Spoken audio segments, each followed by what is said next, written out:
Look, hi, everybody. Thanks for joining us this evening. I am John, the event coordinator at Murder by the Book, and I'm super excited tonight to have SC Perkins and Carolyn Haines here to celebrate the release of their new books. And we're really excited to have special guest Miranda James with us to help kind of moderate. Let me get the right screen. If anybody can control Carolyn, it's maybe me. Oh, dream on. So Stephanie, or SC Perkins, is going to talk about the second book in her series, Lineage Most Lethal. She's a fifth-generation Texan who grew up hearing fascinating stories of her ancestry and eating lots of great Tex-Mex, both of which inspired the plot of her debut mystery, Murder Once Removed, which was the winner of the 2017 Malice Domestic First Traditional Mystery Competition. She resides in Houston, and when she's not writing or working at her day job, she's living outside in the sun or on the beach or riding horses. Carolyn Haines is here to talk about her newest book in the Sarah Booth Delaney series, The Devil Bones. She is the USA Today bestselling author of the Sarah Booth Delaney mystery series and a number of other books in mystery and crime, including the Pluto Snitch Paranormal Historical Mystery series and the Trouble, the Black Cat Detective Romantic Suspense books. She is the recipient of the Harper Lee Award for Distinguished Writing, the Richard Wright Award for Literary Excellence, and the Mississippi Writers Guild Lifetime Achievement Award. She's a former journalist, bartender, photographer, farmhand, and college professor, and lives on a farm where she works with rescue cats, dogs, and horses. And like I said, we've got our special guest moderator, Miranda James, who is the New York Times bestselling author of the Cat in the Stacks mystery novels, featuring Diesel, the Maine Coon cat, and his human, Charlie Harris. The most recent of those, The Pawful Truth, has just come out in paperback. So I am going to turn it over to Miranda/Dean to let y'all chat. If you are watching and you have questions for any of the authors, drop them in the Facebook chat. I will be hanging out there, making sure to make note of all of your questions and pass them along. So you guys have fun, and I will see you in a little bit. Thanks, John. Thank you, John. John. Well, cats always know when we're busy trying to do something else. Which one is that, Carolyn? This is Aries. Aries, okay. Aries The God of War. actually, but he lives here now. Okay. Well, it's a pleasure for me to get to talk to these two writers. Of course, I've known Carolyn for 20 years. I've known Stephanie for a while through Murder by the Book, and I'm thrilled to death for Stephanie, who's, her second book is out. She's still in the early stages of her career. Well, Carolyn has been around a few years and has written, what, 80 books or more now? You watch yourself. I know, yes. And she has like 4 times as many books as Stephanie and me combined written. But so I think she has kind of got the hang of it, but because the latest book is the 21st Sarah Booth Delaney book. Stephanie, I was going to start out. I know Carolyn got her start in fiction writing by writing short stories. And that's what she set her sights at first, because she's a big fan of Flannery O'Connor and Eudora Welty. What got you started into writing, and what did you write first? Well, I've been in journalism since high school, and so I've always written in some way, shape, or form. And I was on the year newspaper staff and whatnot. And then I majored in journalism in college and went from there. And I've been a freelance writer and editor for a long time. I knew that I wanted to write a novel, and I ended up working for a medical journal that when I went into the job, they said, this job is just for a year and a half. And afterward, you have to leave. And it was the whole staff, because the medical journals moved to a different place every 3 years. And anyway, so I sat there and thought, what am I going to do? And then I had been dreaming up this novel, and I decided to start writing a novel. So I've written 2 others that have not been published. Well, one's been self-published. And then I started on my ancestry detective novel. So I've kind of always been a writer, always been in journalism ever since high school and even before that. So it's just sort of been a slow progression for me. Okay. Well, Carolyn is also a journalist and a photojournalist as well. Carolyn, why don't you tell us a little bit about your background as a journalist and how you got into fiction? Well, my parents were both journalists, so I started working for the papers when I was very young, and majored in journalism in college and worked for a daily paper while I was going to college. But I always thought I would be a photographer. I never really thought I would be a writer. I was more interested in telling stories visually.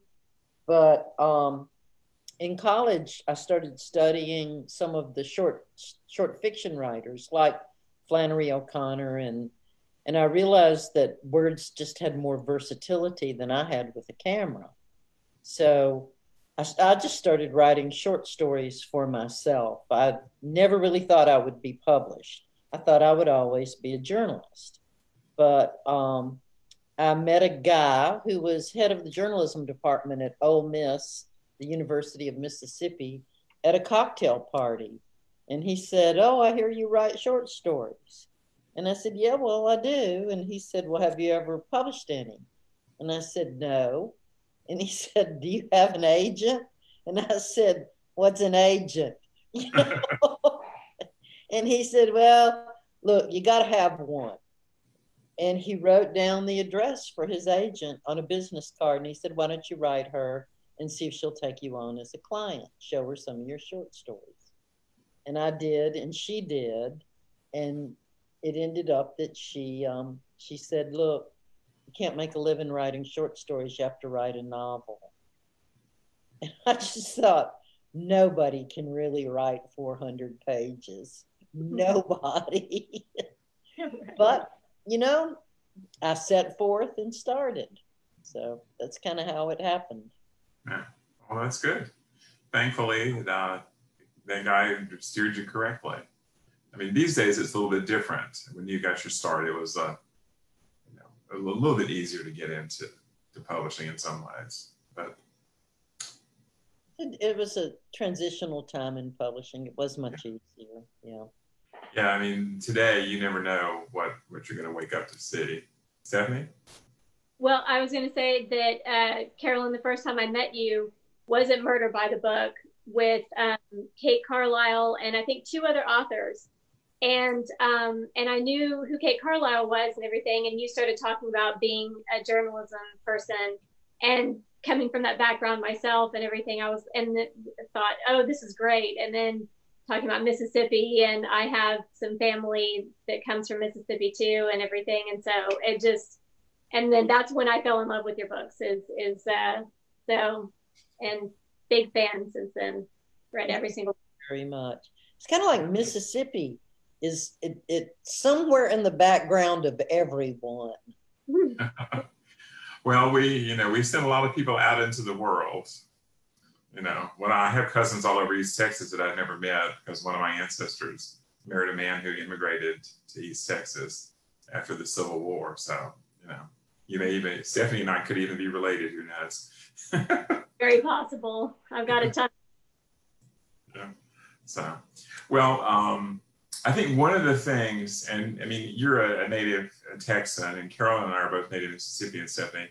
And I think one of the things, and of course I count Texas as Southern because they seceded from the Union, so that counts as Southern, although we may regret that now. But anyway, I think one of the things that is important to us as Southerners is, one thing is the tradition of storytelling, but also the sense of history that we hold because, we know who our ancestors are several generations back. Usually. And there's that sense of the past always reaching forward into the present to influence us.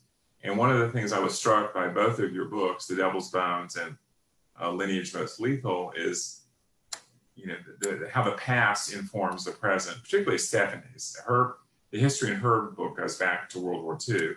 Carolyn's doesn't go back as far, but what happens in the present in both books wouldn't have happened were it not for something in the past. And I'm curious, Stephanie, what got you interested in the World War II aspects of the plot for this book? Well, I've always had a little bit of a fascination with both the World Wars, but especially World War II. And I always knew that there were certain periods that I wanted to write about in the series. And hopefully as it goes on, I'll get to write more. And World War II was one that I knew I wanted to put in there. I knew I wanted to give Lucy a grandfather who was a World War II veteran. And I also knew that because of the time frame and whatnot, that our greatest generation is dying out very quickly. So I knew I needed to put it into book 2 to make sure that her grandpa was still likely to be alive and whatnot. So I had a great time doing it, great time researching World War II, and I'm very fascinated with that time period. So it was just a great fit, and it worked. And I had such fun making her her grandfather a World War II veteran. And I have a great uncle who is a World War II veteran, and I actually gave I put his name in there as it was Grandpa's code name. So that is actually my World War II veteran great uncle. So it was just a lot of fun to do. I enjoyed it a lot. Well, I have to say, I loved the grandfather character. Thanks. And my father was a World War II veteran. And he would have been 95 this year. And he was a Marine in the South Pacific. So I certainly understood that. And I think readers are going to really be fascinated by the story you tell. I'm not going to give anything away, but it certainly is a compelling story. Now, Carolyn, your story has aspects of the ancient world, thanks to a particular location in the book, but also in the more recent past and the characters' background. Tell us a little bit about the Holy Land that's in your book. It's an actual real place in Lucedale that hardly anyone knows about. I didn't. It was created by this man named Reverend Harville Jackson. He was a historian. He wrote 2 books about George County and the people who settled there. But he created a 2-scale miniature Holy Land. And it's quite exquisite, and it covers acreage out in this like piney woods terrain, but he put in a Dead Sea and the River Jordan, all kind of stuff. And the little villages, towns, cities, Bethlehem, Jerusalem, and you can walk through this and follow the life of Jesus as dictated by the Bible. And as a child growing up, it was always we always had an Easter egg hunt there on Good Friday. The school provided school buses, and they would load up the 4th and 5th graders, 3rd, 4th, and 5th, and haul us out there. And the room mothers would have hidden Easter eggs and had a cookout. And then Brother Jackson would take us on a tour of this Holy Land that he has created. And it's quite fascinating because it's complete with native plants in the gardens. It's just really kind of beautiful, and no one knows about it. Well, I have to admit, when I was started the book, I thought, okay, Carolyn has made this whole thing up, and this is a clever idea. And then I got to thinking, well, maybe she didn't. So I Googled it and I found it. It's like, shoot, this is a real thing. It is It's called something else, but in real life. But it's called, when I grew up, it was called Palestinian Gardens, but they've changed the name to Palestine Gardens now. Yeah, so it's not to be confused with the Palestine, the state, I guess. But I thought you made clever use of the location because bodies are found in some interesting spots like the Dead Sea. I know. It's like, and I talked to the gentleman who runs it now. Brother Jackson has long been gone. And, I explained to him that I was going to scatter dead bodies across his creation. And he was like, that's pretty cool. Can I be the killer? That's awesome. Love it. Well, that sort of brings up a related question, and that's location. You grew up in Lucedale, Carolyn, which is down in George County in southeast Mississippi. Right. As you said, sort of in the piney woods down there. You've used Lucedale before, but never before in a Sarah Booth book. Correct.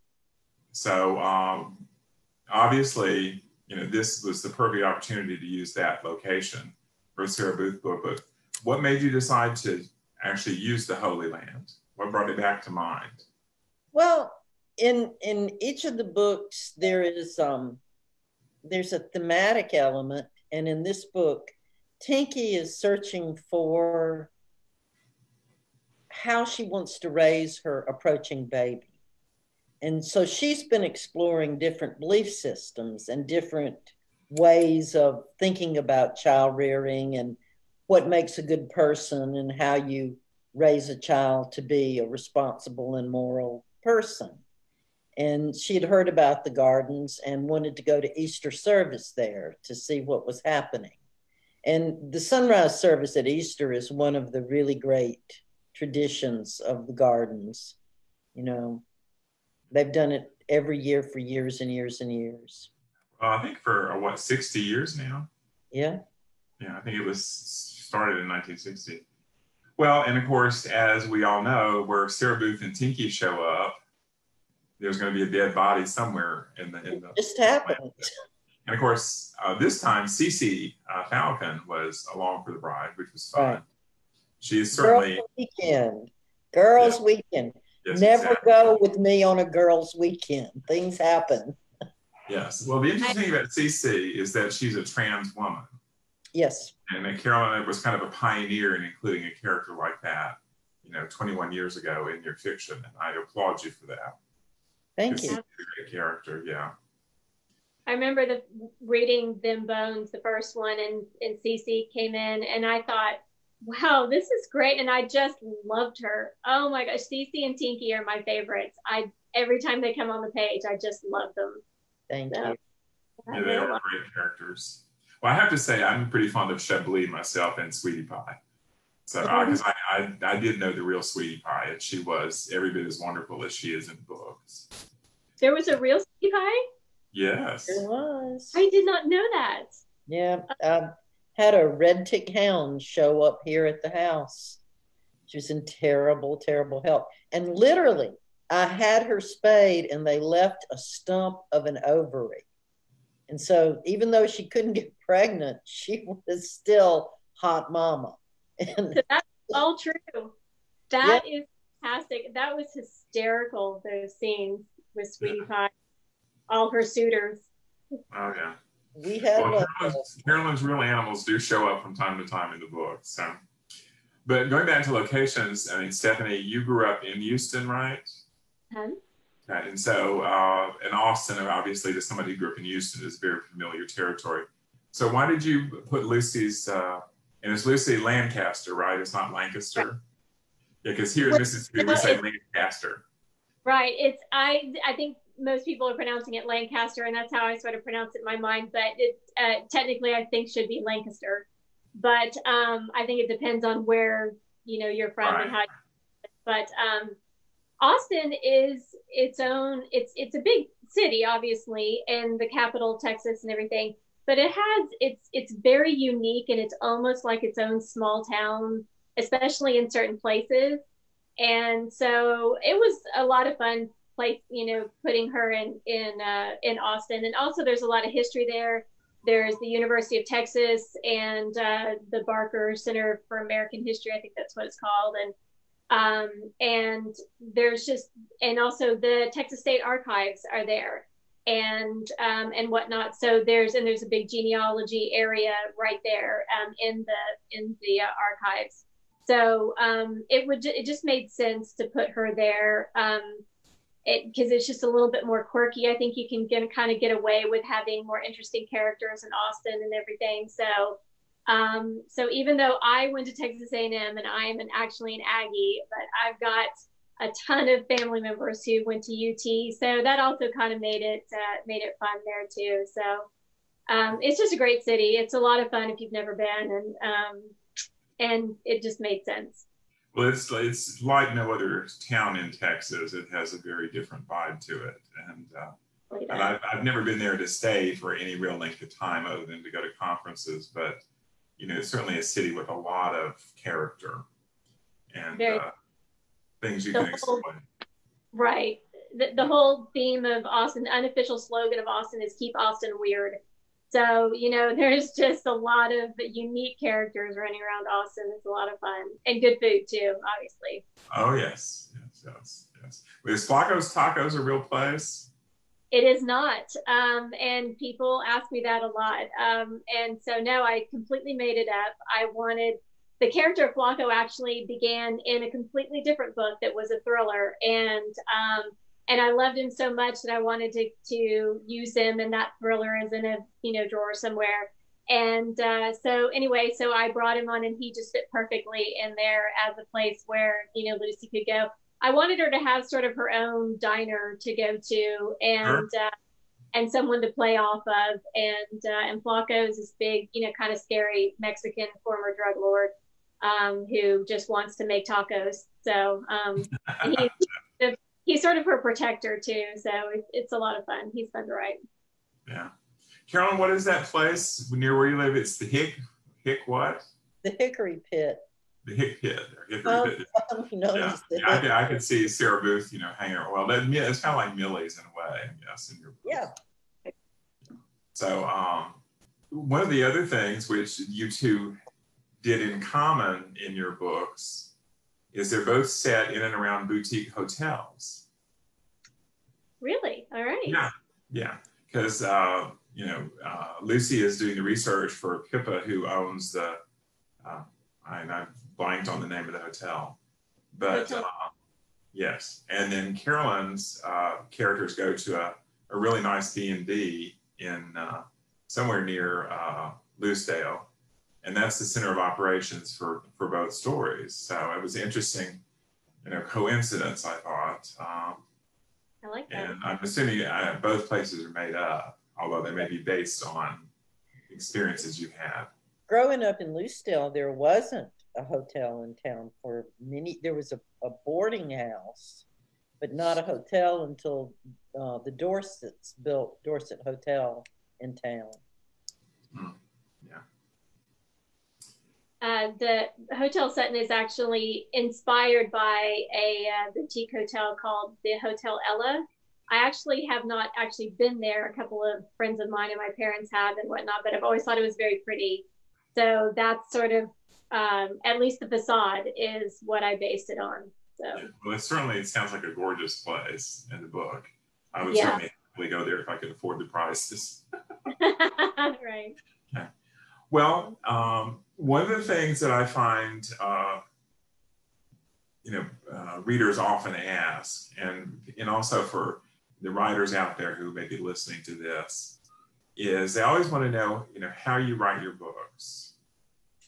And, I myself am what is known as a pantser, or an organic writer, which means I just start writing and see what happens. I know people who do these P.D. James did these incredibly detailed outlines so that she'd almost written the book by the time she got around to writing the book. And that would bore me to death. But if that's the way you work, that's the way you work. Carolyn, you're more of an organic writer too, aren't you? I am more. I try hard to do a synopsis. But then, about a third of the way in the book, I just forget the synopsis and just go with the characters, no matter how hard I worked at it. Yeah. Well, I think it's better to let the characters tell the story. I agree. I'm the same way. I'm a full-on pantser. Because I'm a new author, my agents and my editors, they want to see more of a detailed synopsis. So I technically have one, but I honestly haven't looked at it since I've written it, except maybe to check something that, I know that I need to kind of go in one direction or another. But other than that, I write by the seat of my pants and just go where the characters want me to. So. Yeah. One of the drawbacks, I had to submit a brief synopsis too. It's not very detailed, but one of the things that gets me is that occasionally I forget like a certain point that I put into the synopsis, and I'm writing along in the book and I may be 2/3 of the way there, and then suddenly they send me the copy that's going to go in the book jacket, and it mentions something that I have totally forgotten about and then not included in the plot. And it's like, okay, can I fit this in after all, or do I have to get them to rewrite this completely? And a couple of times they just had to rewrite it because I just went, in a different direction, So luckily they're happy to do that. But, they've never really made you stick to an outline totally. Thank heavens. Thank heavens. Yes, absolutely. Thank heavens, because that I don't know how I could plot very well. I've tried, I really have, and it just has not worked for me very well. So. Well, I did a couple of books that way. Like every step of the way, but what I did was I took index cards and wrote plot points on them and put them on a bulletin board that I could see over my computer. And it gave me a roadmap. And I was free to take deviations, but it gave me a structure and it allowed me a little more freedom than to always worry about, okay, what needs to happen. And at a certain point in the book, I still do that, but not until I'm at least over half the way through. Mm-hmm. So if that makes sense. And I know Carolyn works, in a similar way. You put the characters together, you know what your basic scenario is. Like, I'm assuming, Carolyn, you said you sort of this with Tinky's quest for spiritual enlightening for her baby, and then that worked with the Holy Land.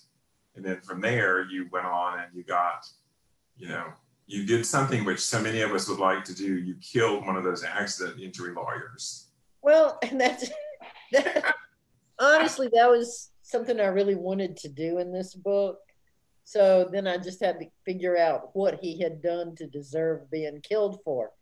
What of the many things he had done? Yeah, I was going to say, this would be a kind of almost like Murder on the Orient Express. And Carolyn, I have to say, some of your names are just a hoot. Because the name of the surname of the accident injury lawyer is Slay, S-L-A-Y. I love it's like in Cosmo Cornelius, was that his name? Constantine. Cosmo Constantine. I'm sure your audio reader loves you for all those big multisyllabic names. But, and it's so funny because most of the names, I usually use names I'm familiar with. And I've tried to branch out a little bit, but I grew up in a town of, Irish Scot heritage. So everybody's Ralph and Ted and John and Paul and Michael. There's not a lot of, diverse and exciting background names. So I have to stretch myself. Well, and certainly the Mississippi Delta, you don't get that many difference. So. Well, Stephanie has a sort of a wider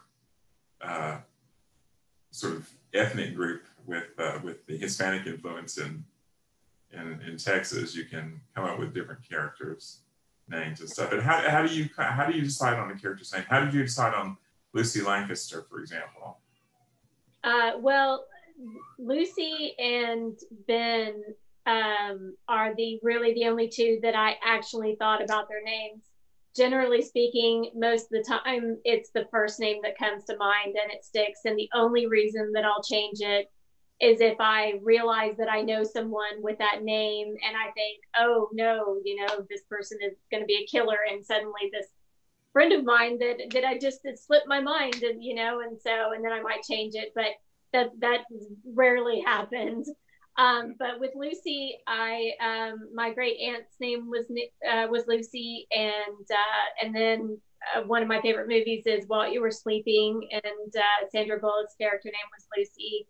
There was just a lot of Lucys that I liked, and I've always loved the name Lancaster or Lancaster. I heard it years and years and years ago, and I always thought I just like that name. So yeah, I put them together and I thought, oh, this works. And it just stuck. So it was great.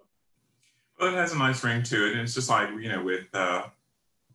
with Carolyn's character, Sarah Booth Delaney, she comes from a background in which it's not unusual for girls to have like a feminine first name and then a family middle name and then the surname. So Sarah Booth Delaney, it's a very common Southern thing. And I never did really ask you, Carolyn, how did you settle on Sarah Booth? It just, it was a name that went together. Mm-hmm. And her mother when I was creating it. Her mother was a Booth before she married a Delaney. Right. So, yeah, I mean, yeah. And I tend to do somewhat the same thing. I just sort of come up with names, or I'll look around the shelves in my office and see an odd surname. And of course, as a librarian and as a cataloger, I run across some really odd names sometimes. I'm always going to jot them down and keep them, to use as characters. But then, of course, I forget to do it. But, I jot them down and then I lose the note. Yeah. That's one thing that cell phones are good for. I have started keeping a list of names in my cell phone, but yeah, I find a lot of really good names in the credits of television shows, and names that I would think it would be Bob Smith or whatever, and it's these fascinating names, and so I've started kind of pilfering from television shows. That has been an interesting change in TV and film. They used to kind of force actors and actresses to change their names to more anglicized, but now no longer, which is right. Cool. Yeah. It's a much more diverse world. Yeah, one of my favorite names that I've seen attached to a British television series is the name Rita Reekie, Reekie. Rita Reekie. And I haven't used that yet, but it's, and I'm sure it's from an old English word, Reekie is, but I haven't looked it up. But that's a great source for names. And of course, one thing you learn as a writer is you don't have a whole bunch of characters in a book whose names start with the same letter. Like and James, Jason. I'm an M person. I don't know why. Yeah. And I have to change them because I have too many M's.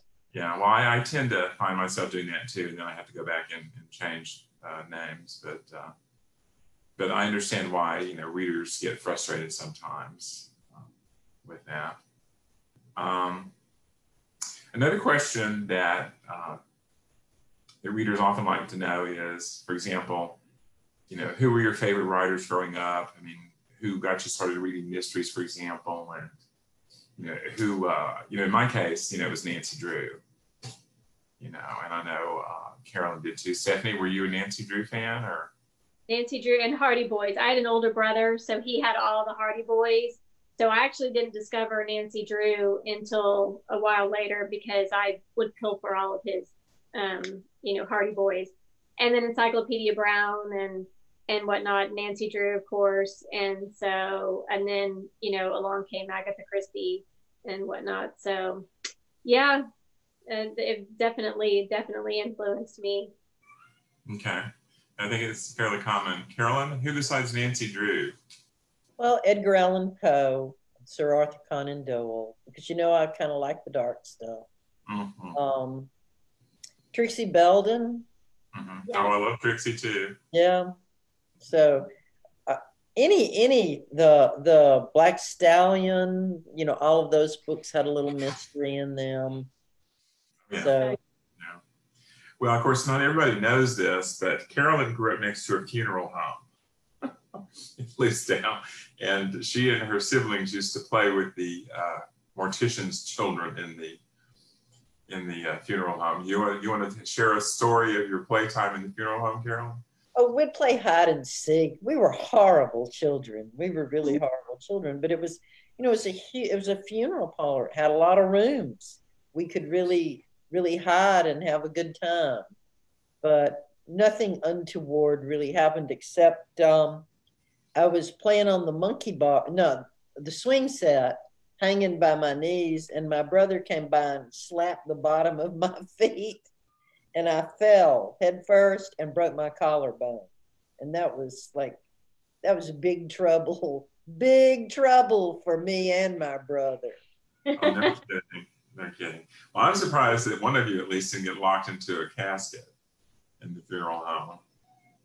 Well, I was locked into a casket case when I was 5 years old by my brother. We were playing Army. And okay. Tim Bailey and I were captured by the opposing forces. And so they thought a good place to put us was in this little it was the wooden case that the casket had been shipped in. So my brother put us in there and forgot about us. And Tim had a family photo appointment and no one could find us. Oh, no.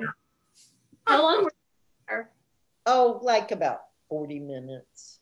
It's long enough to get in bad trouble. Well, at least you had plenty of air. Yep. Well, I see John has joined us, so that must mean it's question We time. have some questions. So just a recap for everybody who might have tuned in late. If you did, don't worry. Once this video is done, Facebook will archive it, so you'll be able to rewatch it from the store's Facebook page. We'll also be uploading it to YouTube in the next couple of days. Wanted to mention a couple of things really quick. Stephanie S.E. Perkins is going to be dropping by Murder by the Book in the next week to sign copies of Lineage Most Lethal. So make sure you get your orders in. And Carolyn has signed some book plates for us to go with The Devil's Bones. So those are on the way to us. So definitely get your orders in for those. So first question, just in case anybody has tuned in while the talk has started, does everybody want to give us a quick elevator pitch for their new book? Let's start with Stephanie. Okay, this is book 2 in the Ancestry Detective series, and Lucy client is the owner of a boutique hotel, and so she is having a staycation and finishing up the video and oral histories of her client.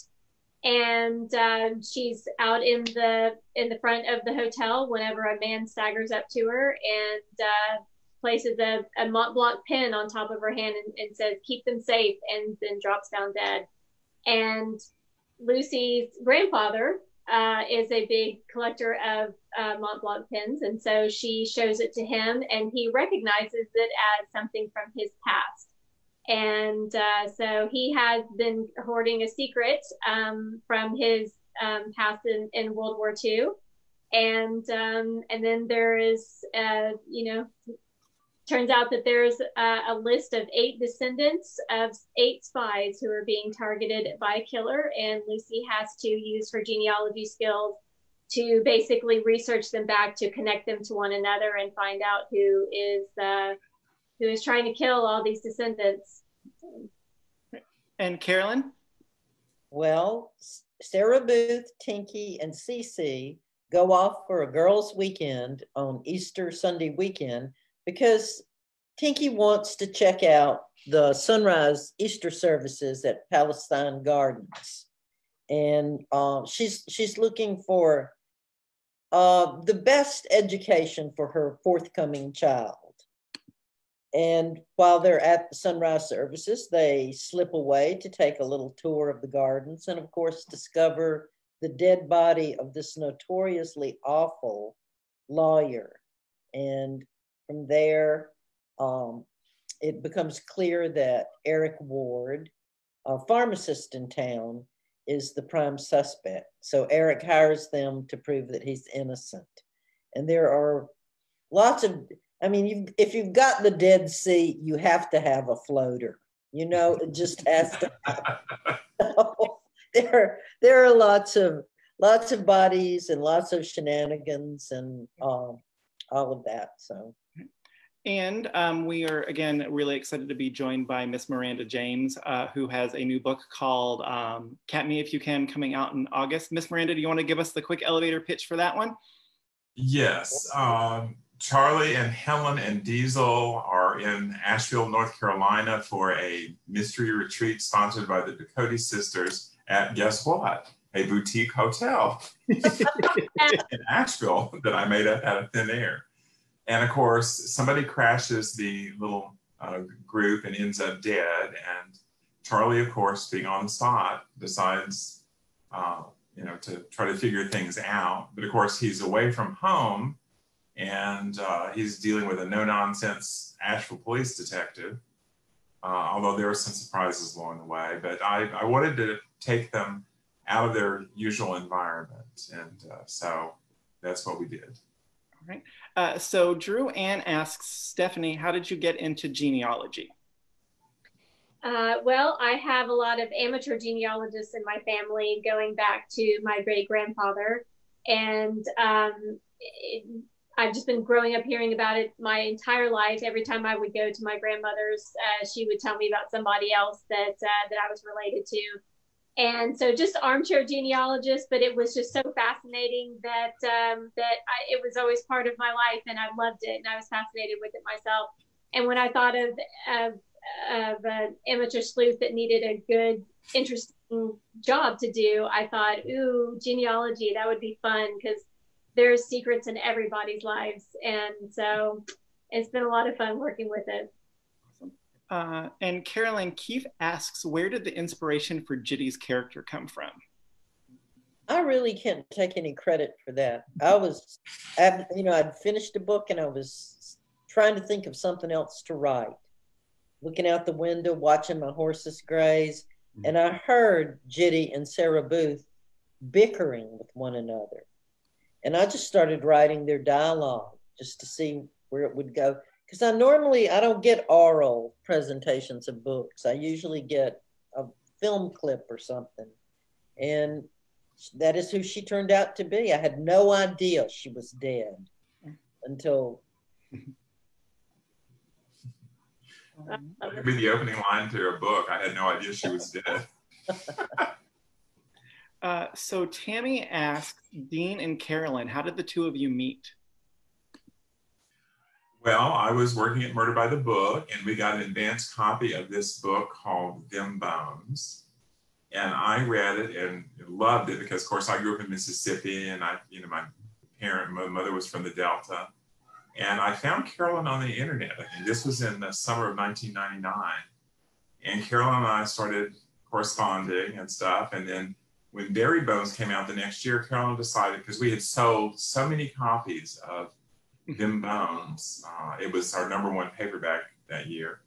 Then Carolyn decided to come and do a signing at Murder by the Book, and I was in the spring or summer of 2000, I think, or the fall, I can't remember. And sometimes you just meet people and there's an instant connection.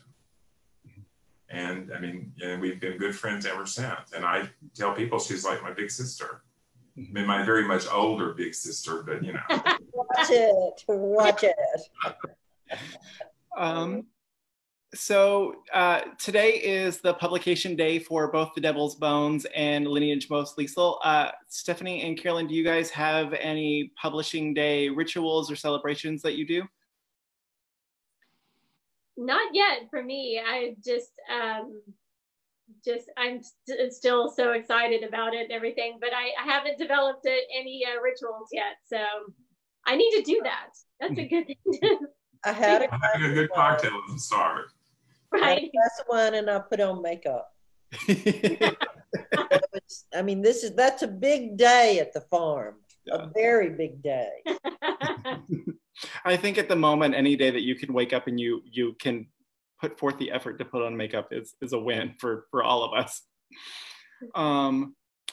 So Stephanie, Emily asked, did you consider the genealogy of Lucy when you were naming her? Not really. Well, as far as Lancaster goes, yes.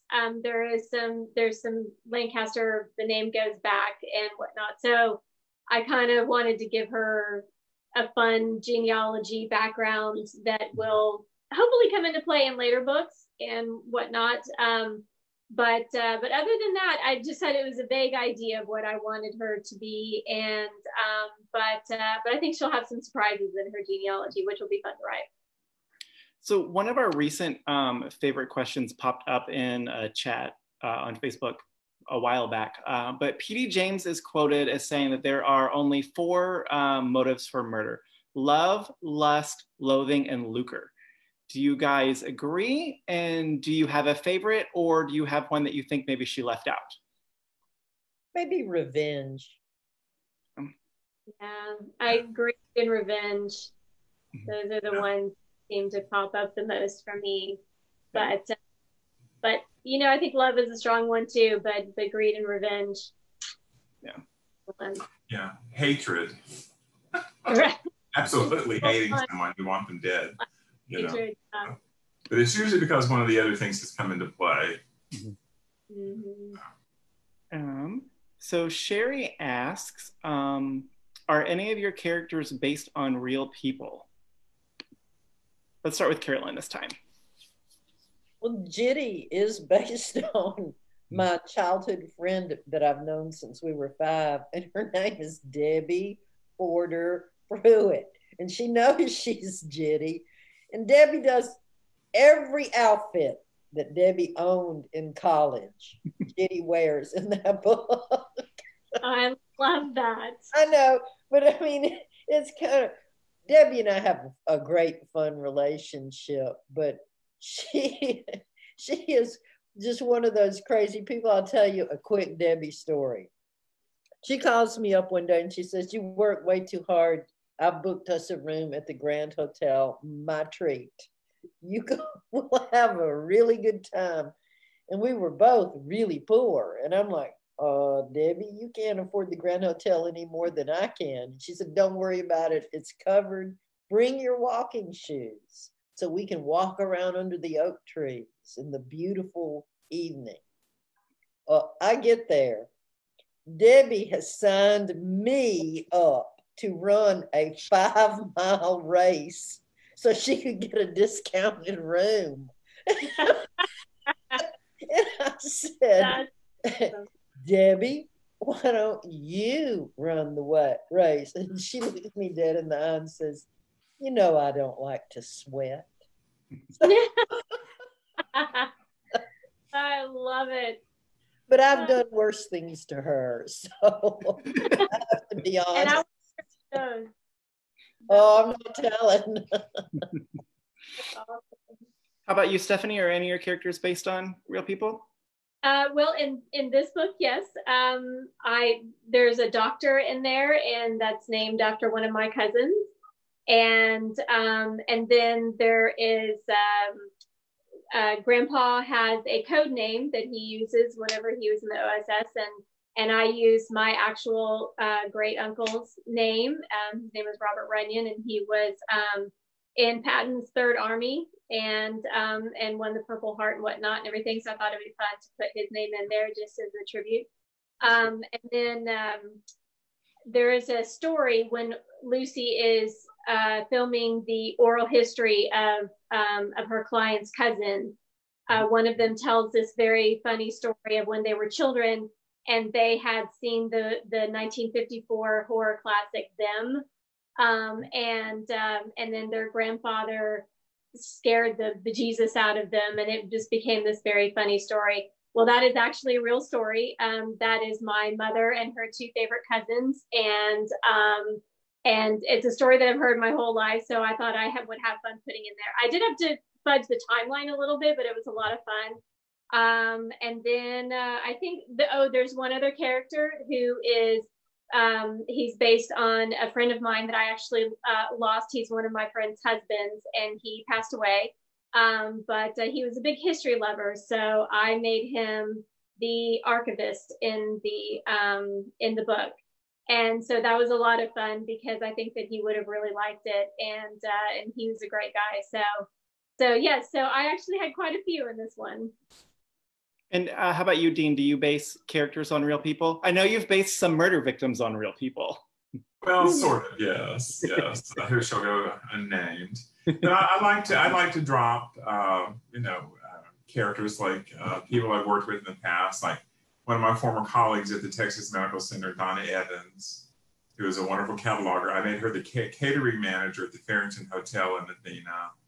And Jordan McKenna, Jordan Thompson, who owns the Athenaeum, the bookstore in Athena, that's of course McKenna's and David's surnames, and stuff. So and I had a great Aunt Dottie, my grandfather's oldest sister, and just things like that. And of course I mentioned the different writers that Charlie's reading. Who often happen to be friends of mine, like Carolyn, and stuff like that. So, and here's Pippa, my crazy calico, come to make her cameo. Her name is Pippa? Pippa, yes. I love it. Yeah. So, well, she was named when I got her, but it fits her. Yeah. So, what have y'all read that you loved recently? Let's start with Stephanie this time. Oh, I've read, what is it? All the Ways We Said Goodbye by the three W's, the Lauren Willig, yes, and Beatrice Williams and Karen White. That was fantastic. And then I know there's been a bunch of them that I've read that I've really liked. I'd have to think about that, but yeah, I've been on deadline with book 3, so I haven't read as much lately. But I've read some really good stuff, all pretty much recommended by y'all. So so it's been great. Yeah, there's been some really good stuff out there. How about you, Carolyn? I don't read as much as I would like to anymore because I am constantly on deadline. Mm-hmm. I've got 3 series going and it's just maddening. But I read Race Against Time, which is a nonfiction book. Yeah. And it's about the civil rights murders in Mississippi, written by a newspaper reporter who really has worked his whole life to bring these things to light. Yeah. And it's a tragic and very sad book, but it's very well done. And how about you, Dean? I'm looking forward to James Lee Burke's new book. Mm-hmm. Oh, and of course, Dean's new book. Well, thank you. Well, actually, I just read, Carolyn's and Stephanie's new books, and they're both excellent. I highly recommend them. I've read, currently reading a nonfiction book called The Year 1000, and it's about how the world became globalized around the year 1000. And it is really fascinating. I mean, the world was more connected than people realize, 1,100 years ago. But I recommend that. And then I read some historical mysteries too, like Eric and Ruth Neubauer's Murder at the Mena House, set in 1920s Egypt, and Catherine Shellman, I think The Body in the Garden, which is Regency, which is excellent. Yeah. And also Diane Freeman's Lady's Guide to Etiquette and Murder, which is Victorian. And then Kathleen Marple Cobb, the one that said about the opera singer. A Fatal Something. A Fatal Finale. Yeah, there you go. Which has one of the worst covers I've ever seen, but it's a terrific book. It gives you the flavor of New York in 1901 and the opera world, which was really interesting. But I've been sort of on a historical kick lately. So. So last question before we tune out for the evening. What do you guys have coming up? I know Carolyn and Stephanie, you guys both just released books, but what are you working on now?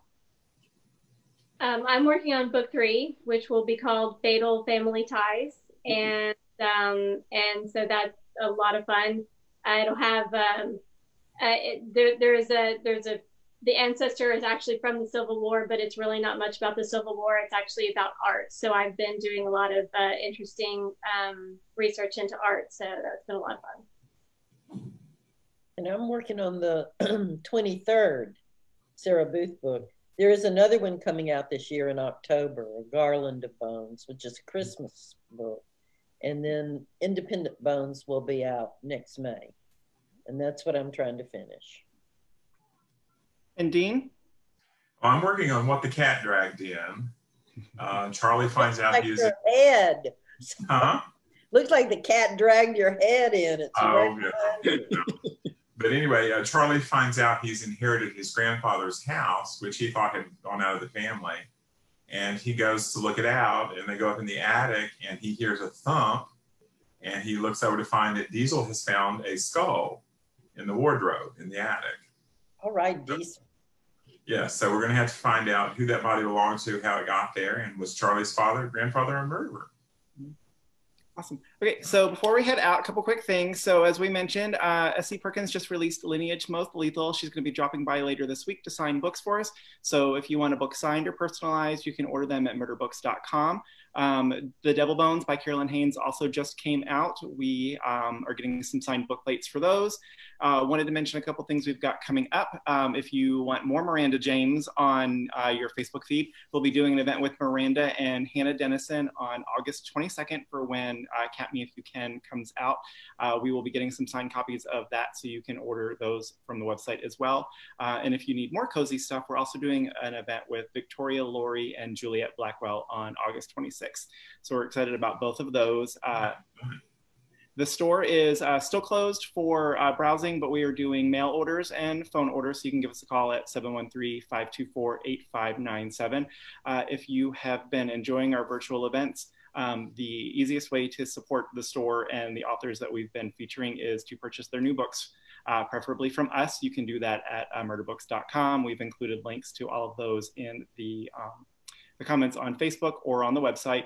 We also understand that kind of with everything going on, that's not necessarily in everybody's budget. So if you still want to be able to support the store, but can't necessarily afford a book right now, we've also started a virtual tip jar. You can buy us a cup of coffee. We've posted the link to that in the comments as well. But we thank everybody for joining us tonight, for tuning in. Dean, thank you so much for moderating and chatting with us. And Carolyn, my pleasure. Congrats on the new releases. Hopefully things will right themselves and we'll actually be able to do this again in the store soon. But it was really great to see y'all, and y'all have a good evening. Great. Thank you. Thank you, Dean. Thank you, Carolyn. Bye-bye. Wonderful.